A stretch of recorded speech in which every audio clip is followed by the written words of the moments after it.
taking a sort of thorough history, talking over what's actually been happening is really important. You know, if a couple of them been falling pregnant within 12 months, they've probably got a problem. And if they're over 35, within 6 months, they should really seek a fertility specialist for review. And, you know, covering their general medical history. Talking about family history is very important. Things keep coming back in families.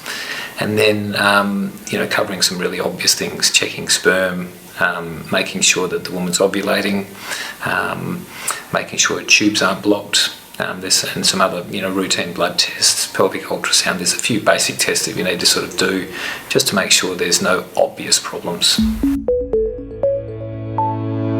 Sometimes it can be quite reassuring if we find that actually, you know, the couple haven't been trying overly long and everything comes back normal.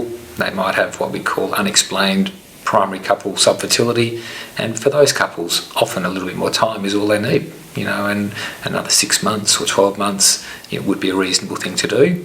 We need to be aware that people are starting families a little bit later in life now, and so, you know, it depends a bit on how old the couple is, you know, and some people have got more time to play with than others, so that's all sort of part of the decision-making process that we'll do together.